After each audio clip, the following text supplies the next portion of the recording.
Kenapa dia nak sangat bumi Palestin? Kerana di situ adanya Masjidil Aqsa. Di situ adanya Masjidil Aqsa. Dan inilah khayalan dan inilah fantasi orang-orang Yahudi yang berhaluan kiri, berfahaman Zionis. Mereka mengatakan mereka merampas bumi Palestin hari ini dan mereka menamakannya sebagai Israel. Kerana mereka nak membina kembali Haikal Sulaiman di atas tapak Masjidil Aqsa. Kerana bagi mereka sejarah sebenar yang dipunyai oleh mereka, umat Islam hari ini telah merampas tapak asal Haikal Sulaiman. Haikal Sulaiman bagi mereka ialah pusat pemerintahan Nabi Sulaiman dulu. Asalnya duduk di tapak Masjidil Aqsa. Bila mari orang Islam, bila mari umat Islam, dia runtuhkan Haikal Sulaiman, kemudian bina Masjid Al-Aqsa. Jadi kami mari balik di sini nak runtuhkan Masjidil Aqsa, nak bina kembali Haikal Sulaiman buat kali yang kedua.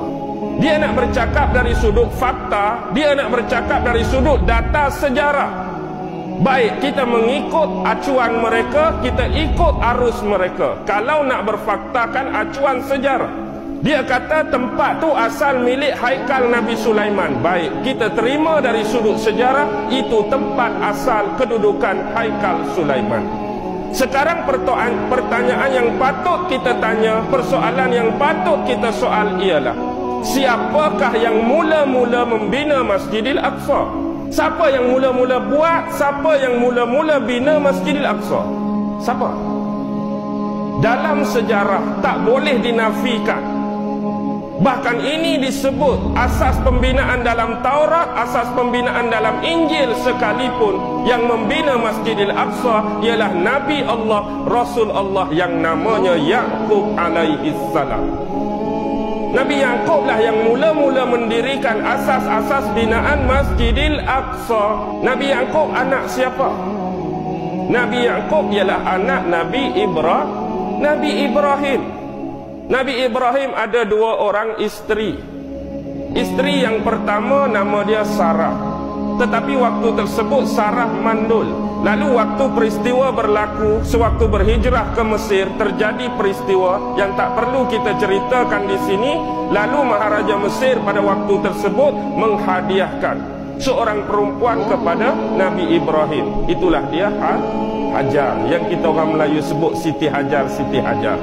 Melalui Hajar inilah dia dapat anak dia dinamakan Ismail dan ditempatkan di bumi Mekah. Kes peristiwa air Zam-Zam, Safa Marwah atau biak. Selang 14 tahun kelahiran Nabi Ismail. Nabi Ismail menerusi isteri yang kedua Siti Hajar ni. 14 tahun Nabi Ismail dah lahir, barulah lahirnya Nabi Ishak daripada Siti Sarah. Walaupun isteri tua tu nama dia Sarah, tetapi yang mengandung dulu, yang melahirkan dulu Hajar, Nabi Ismail. 14 tahun kemudian baru lahir Nabi Ishak. Nabi Ishak pun berkahwin dengan seorang perempuan, dapat dua orang anak. Yang sulung nama dia Aisu, yang kedua nama dia Yaqub. Yaqub itulah Nabi Allah. Jadi Nabi Yaqub masa hayat dia bina Masjidil Aqsa. Nabi Yaqub pula ada 4 orang isteri. Kita dah sebut panjang tentang kisah keluarga Yaqub untuk mengusulkan keluarnya salasilah Bani Israel. Isteri pertama dia Layah, isteri kedua dia Rahil, isteri ketiga dia Zalfah, isteri keempat dia Balha. Dia ada 12 orang anak. Isteri pertama Layah ada 6 orang anak. Raubin, Syamun, Lewi, Yahuza, Yakashi, Zabulun. Isteri dia yang nombor 2 Rahil, Bunyamin dan Nabi Allah, Rasul Allah Yusuf alaihissalam. Isteri yang nombor 3 Zalfah, anak dia Jad dengan Ashir. Isteri yang nombor 4 Balhah, anak dia Dan dan Naftali. 6, 2, 2, 2, 12. Inilah 12 asal usul salasilah keturunan Bani Israel. Lepas Nabi Yusuf lama-lama baru keluar Nabi Daud. Lepas Nabi Daud lama-lama baru keluar Nabi Sulaiman.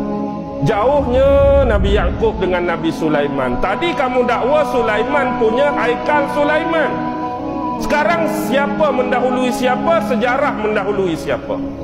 Haikal Sulaiman dulu ke Masjidil Aqsa dulu? Masjidil Aqsa dulu zaman Nabi Yaqub. Sulaiman dah datang kemudian. Hakikat fantasi Haikal Sulaiman memang benar-benar ada. Haikal Sulaiman memang benar-benar wujud, tetapi dia bukan Haikal Sulaiman. Yang dimaksud Haikal Sulaiman ialah tempat benda bangunan yang sama, iaitu Masjidil Aqsa yang diperbesarkan pada zaman Nabi Sulaiman. Tak ada haikal sebenarnya, tetapi tetap Masjidil Aqsa yang kecil zaman pembinaan tok dia Nabi Yaqub tu dia perbesarkan. Masa itulah berlaku dia duk tunggu atas kursi, jin-jin duk buat tu. Lepas tu dia sampai mati akibat tongkat dia dimakan oleh anai-anai itu. Itulah Haikal Sulaiman. Tak ada Haikal Sulaiman pun. Haikal Sulaiman itulah Masjidil Aqsa, pusat pemerintahan Nabi Sulaiman. Dan sampai hari ini masjid ini dijaga sampai ke hari kiamat. Dan dia konon-kononnya duk gali lubang, duk gali terowong, nak menipu sejarah dunia dan meruntuhkan Masjidil Aqsa yang sebenar dan nak membangunkan fantasi khayalan Haikal Sulaiman dia. Itu hakikat sejarah yang mereka tak boleh tipu. Dan hari ini kenapa dia nak sangat bumi Israel, nak sangat bumi Palestin? Kerana Masjidil Aqsa. Antara 3 masjid yang paling utama, satu saja yang dia boleh dapat. Mekah, Madinah, no way. Allah bagi pengecualian, hang tak boleh masuk, wahai Dajjal. Dan jadi untuk melengkapkan pendustaan, untuk melengkapkan penipuan dia, nanti Nabi Isa turun. Nabi Isa pun nak pergi memerintah di situ. Dia awal-awal lagi membohongi masyarakat dunia.